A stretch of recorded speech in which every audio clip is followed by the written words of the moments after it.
your host, TJ the Conservative Hustler. And let's just see what the hell going on now.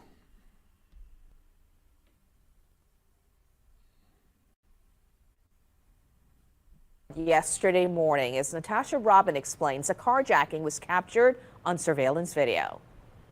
People who live in this neighborhood say crime isn't unusual, but a violent carjacking like this one is different. Everything unfolded at 9 Tuesday morning in Algiers and captured on surveillance video.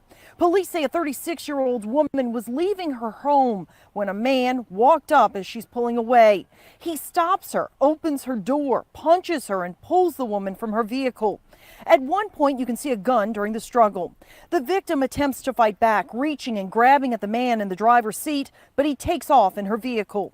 My mom is just trying to get her belongings again.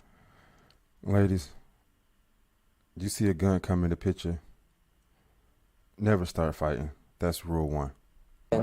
Mostly her car. She got mad, but after she got sad because she lost a lot of stuff. Our victim opened the door and attempted to fight the perpetrator to, regain control of her vehicle.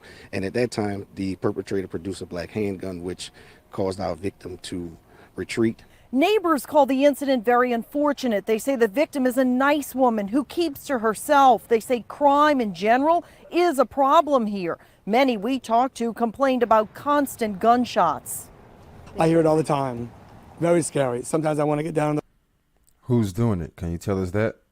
the floor in my bedroom because I don't know if the bullets are going to be flying or whatever. But about a week ago, I heard maybe 8 or 9 shots, and then I heard 8 or 9 shots from a different gun. While homicides and shooting incidents are up citywide, armed robberies continue to show a more rapid increase, more than any other violent crime category. According to the Metropolitan Crime Commission, there have been 240 carjackings in New Orleans so far this year, a 14% increase. Police continue to investigate this incident in Algiers. And we noticed NOPD officers patrolling the area today. The NOPD is again asking the public for help. If you know anything, call Crime Stoppers. In Algiers, Natasha Robin, Fox 8, Local First.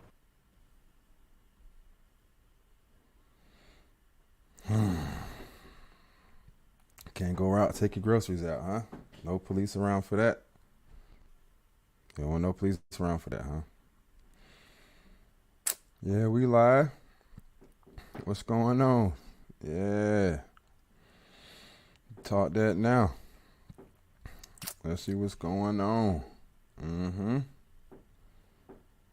What's good? Yeah, I want police around. Let's see. What about this? Let's see if you want police around for this right here. Y'all crazy as hell.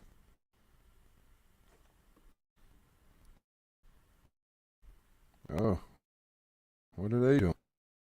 Are they with him? They helping?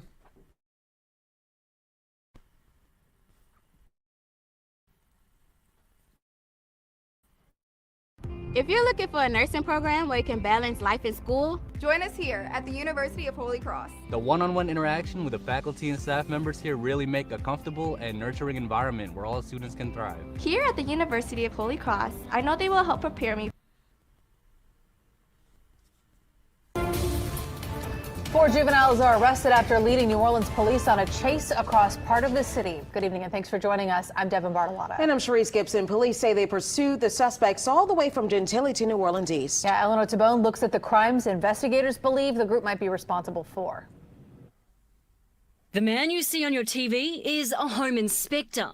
He's simply taking off his dirty shoes, so takes no notice of the white car going by.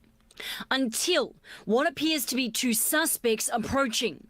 We don't know what Suspects or sunmen or animal thugs sagging with his ass out. I wonder who this is. Are they going to tell us who this is? they say to him, but you see him throw his keys on the ground and hand over money from his wallet. The robbers take the money and steal the car. So if I hate myself, and I'm Uncle Tom Coon sellout, what are these guys? Somebody please, I'm trying to find that answer out, please. car, driving away with the hatch still up. The two guys jumped out of the car and ran toward him. And they told him, he said a very short sentence, give me your car keys and all your money. And they had a gun. The homeowner who hired the inspector and asked us not to reveal her identity says it happened around 10 Wednesday morning. Does it scare you that this happens? It scares me now. The first one being at the intersection of Coronet and Venus at around 10:06 a.m. And that was an armed robbery incident that 3rd District officers investigated. Police say 40 minutes later, the robbers struck again, this time shooting someone at 2926 Piety Street. There was a carjacking and an armed robbery incident as well as a shooting. Police began a chase. The suspects crashed the car, a stolen Jeep Grand Cherokee, on Cerise Avenue in New Orleans East. Police arrested all 4 teenagers and say they found a gun. It's really getting bad in New Orleans. It really is. A resident living opposite the crash site says this is usually a quiet neighbourhood. I lived in this neighborhood about 18 years, and we never had any crime like that. As violent crime continues to ravage the city, residents fear the demise of New Orleans. I already run home early, before dark if I can, lock myself in, because it's dangerous out here now. I've been praying every day that it get better in this area, this whole city, really. I hope it get better. Eleanor Tabone, Eyewitness News. Okay. You know what I'm saying? You like that? You see what I'm saying? That's the man taking his shoes off, his dirty shoes off, because he's working, busting his ass, counting his little money, getting himself right, about to go provide for his family more than likely. And 2 animal thugs come run up out the cut, rob him for his hard-working money, his hard-earned money. And that's just supposed to go unchecked in the community, unchecked in the hood. Nobody supposed to call that out. Oh, okay. Well, what about this right here? You really gonna love this one. Oh man. Like, if you don't want police around for this one, I'm friend with idiot. Don't ever talk to me when you.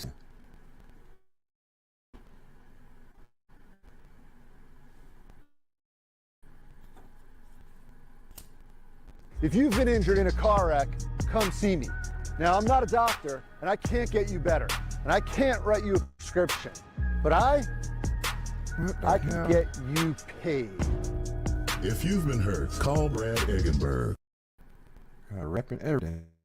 It sounds like the beginning of a horror story, finding out that someone crept into your home while you were sleeping without your knowledge. The man who this happened to lives in Algiers. Eleanor Tabone sat down with him in this Eyewitness News exclusive.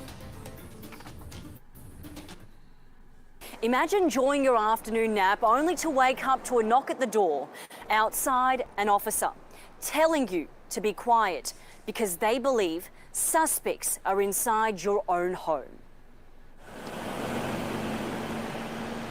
The dog was barking, and I thought that he was barking at the mailman. I noticed that there was a shadow, through the shade, so I figured that was the mailman, and I saw him lingering, but nothing was coming through. So I go to the front door and open it, and at that point, there was a police officer right in front of me, and probably about 10 more behind him, and all across, and he just kind of goes, "Shh, lock your door." Stephen Liddell has a hearing impairment. When I sleep in my chair, I take out my hearing aids, and I can't hear anything at all. Wednesday afternoon, he had no idea 2 suspects were creeping in. That's always been my biggest fear, of living alone and being profoundly deaf. Officers living alone and deaf. Of course, that's your biggest fear, somebody creeping in on you. And especially 2 sunmen. Swarmed his street and told him the suspects were inside his house. They fit. 2 people fit in this tiny little space right here. They brought out 1 suspect, and then a couple minutes later, they brought out another suspect. We spoke to some neighbours. They told us 6 to 8 officers were in the street. They said the officers told them to stay inside and lock the door. Stephen doesn't know the suspects but believes they came through the back door, which he keeps unlocked during the day. For the first time ever, I felt scared because I was deaf. New Orleans police would only say they arrested 20-year-old Jaheim Johnson and a 17-year-old. Both were booked with 1 count of unauthorised entry of an inhabited dwelling. Stephen says he doesn't know how officers knew they were here. But 24 hours later, he's simply trying to regain that feeling of safety inside his own home. So I want you to imagine that for a split second. You in your house, your dogs are going crazy. You peek out the window, it's hella police outside your yard. They're starting to bang on your door. They're whispering to you, it's criminals in your closet, in your house, unbeknownst to you. And on top of that, you know, you're hearing impaired. And you don't want police around for that? Yeah, you crazy as hell. This morning, I think that the test was getting back to some kind of normalcy and, you know, taking my hearing aids out to take a shower. At first, that made me nervous. Eleanor Tabone, Eyewitness News. Oh my goodness. At Robert Fresh Market, you'll find a clean shopping experience for locally. I tried to tell y'all. Y'all don't want nobody don't listen. You know, man, the man death. Get a knock on his door.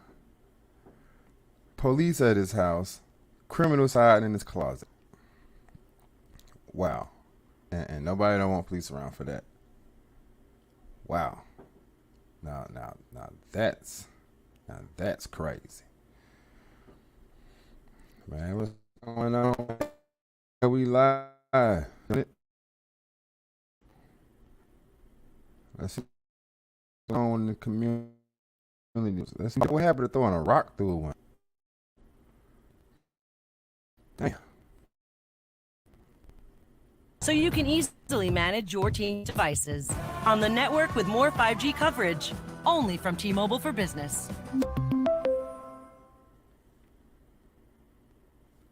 For the first time, we are hearing from friends of a man who was violently attacked, beaten to death in Clearwater Beach.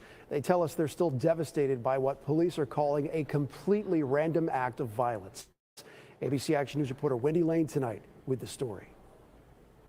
He really wanted to make a difference in the world. Friends of 49-year-old Jeffrey Chapman say he was a kind man and caring father. You know, his kids were his #1 priority. Chapman's close friend Lisa Owen says he loved nature, his investment company, and splitting his time between Maine and Clearwater Beach, where he loved to ride his bike. Just took pictures of sunsets every day. But his last ride came to a tragic end. Clearwater police say Chapman was riding his bike late Thursday night on Mandalay Avenue when he was attacked and violently killed. Everyone is totally broken and totally fallen apart. Police tracked down the vehicle at the scene belonging to 26-year-old Jermaine Bennett of Wesley. Jermaine Bennett. Now, who does that sound like to y'all, huh? I don't know if I ever met a white boy named Jermaine in my whole damn life. Chapel, who admitted to randomly attacking Chapman with a tire iron and killing him, despite not knowing him. I'm devastated for myself. I'm devastated for his children. Police claim Bennett showed no remorse for Chapman's death and say he blamed the ills of society for the crime. You hear that? No remorse. And I just killed the man because of the ills of society. Because I'm just down and out in this racist white supremacist system. And I can't work. I can make babies. I can smoke all the blunts and drink all the beer and party all I want. But I can't do anything that's going to be beneficial to me or my family. So, I get so frustrated, I just kill the first white man I see. There you go. which is something Owen still can't comprehend. You know, some of the social ills that apparently he was killed over, he was trying to rectify those. He was trying to remediate those. So not that anyone deserves that, but they really picked the wrong person. Owen says if the suspects had asked, she believes her friend would have done anything to try and help them. That's just who he was. If you needed something, anything, he would drop what he was doing and he'd take care of you. Police say they're still looking for the second suspect involved and are asking that anyone with any information on the crime to contact the Clearwater Police Department. Wendy Lane. RP, buddy. But guess what? We got some information on it. Okay? I got some information on it. Let's see what happened to Buddy. Let's see who bludgeoned Buddy to death with a tire iron. Just because they said because of the ills of society had them feeling. So let's just see who it is. Because I did the follow up on it. I just don't care. I got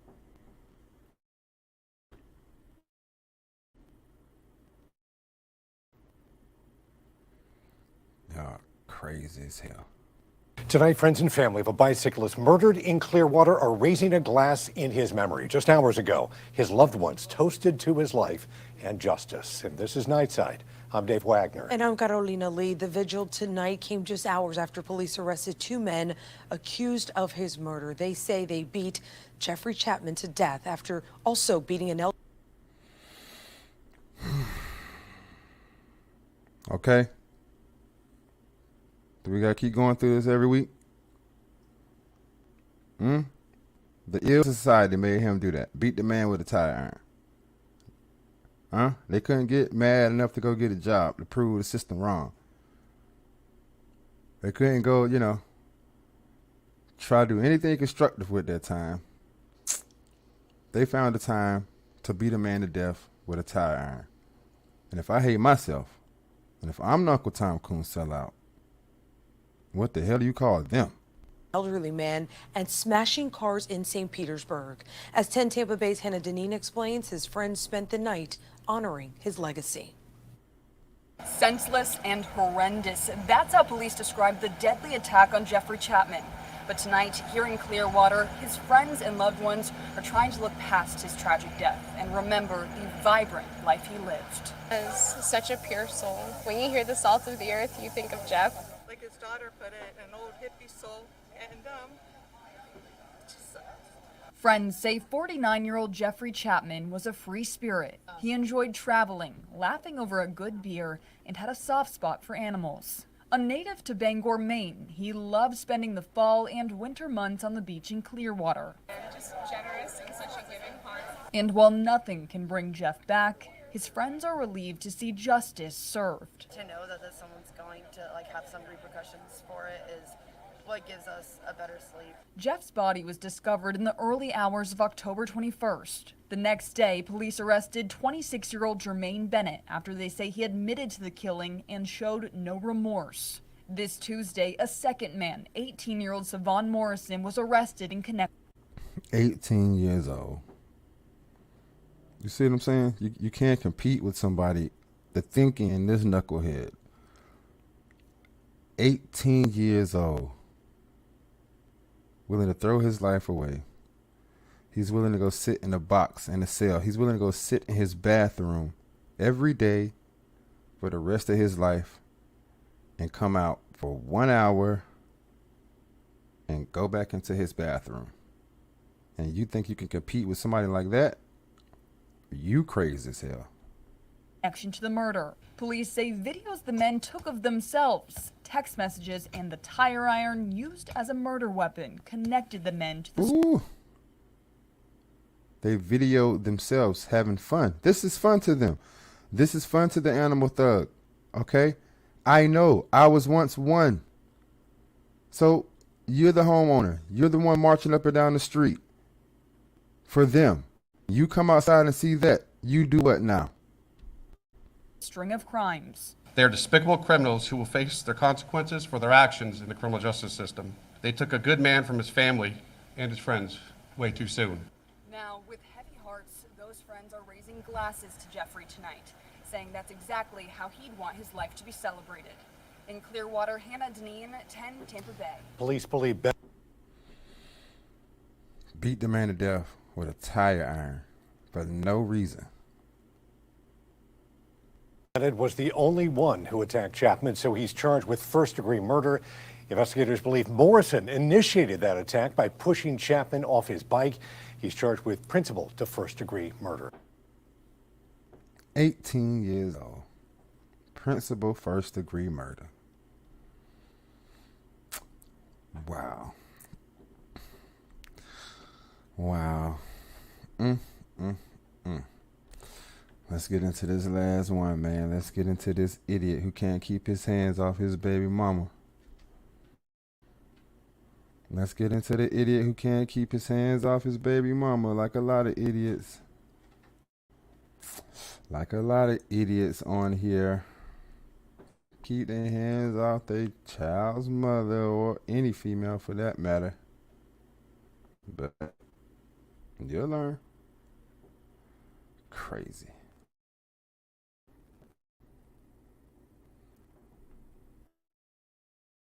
A Fayetteville woman is in critical condition after police say her boyfriend threw her off a third-floor balcony. In the last few hours, WRAL learned the victim, Diana Rollins, is pregnant, and 5 children were in the home when this all unfolded. WRAL's Fayetteville reporter Gilbert Bates. I'm pretty sure he put his hands on her, threw her off the balcony with 5 kids watching. And what do you call him? If I hate myself? If I'm Uncle Tom Coon set out, who exactly is he? Bates explains the man accused of doing this faces a list of charges, including attempted first-degree murder. Well, Fayetteville police found the victim inside this wooded area here behind the apartment complex. We're told by family members that she lived on the 3rd floor and she was thrown by her boyfriend from that 3rd floor balcony. Neighbors say for the past several months there has been conflict and domestic violence between Deanna Rollins and her boyfriend.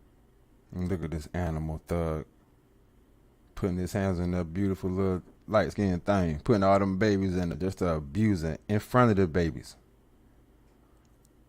You get every damn thing you deserve, buddy. 26-year-old Thurman Brewer. The couple has 5 kids and another one on the way. Early this morning, things got extremely heated. There's someone upstairs.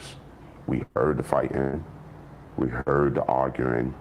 She's either being held against her own will or she's unconscious. I talked to several neighbors who say Rollins was thrown from the 3rd floor balcony.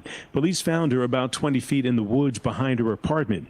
Neighbors believe when police broke in to get Thurman, he jumped from the same balcony to escape, but was captured a short time later. This is not the first time the family has dealt with domestic violence. In 2018, Rollins' mother was stabbed to death in College Lakes Park by a woman who was seeing her ex-boyfriend. And she pulled up into the College Lakes Park. When she get to the College Lake Park, a little argument took place. Then he kicked my sister in the face with some steel-toe boots on, and then the girl took a knife out and cut her. And all that happened in front of my mother. Rollins says his niece is 5 months pregnant and is in critical condition after undergoing surgery. Brewer is being held in the Cumberland County Detention Center. His bond set at $2 million. $2 million. Shouldn't have never even got a bond. So there you have it. 5 kids. His baby mama got another one coming on the way. And is he out buying food for the family? No. Is he out buying newborn clothes? No.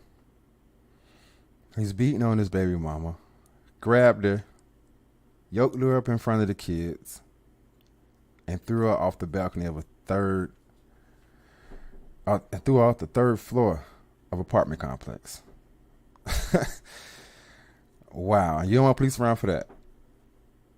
And if I'm Uncle Tom Coon sell out, what the hell is he?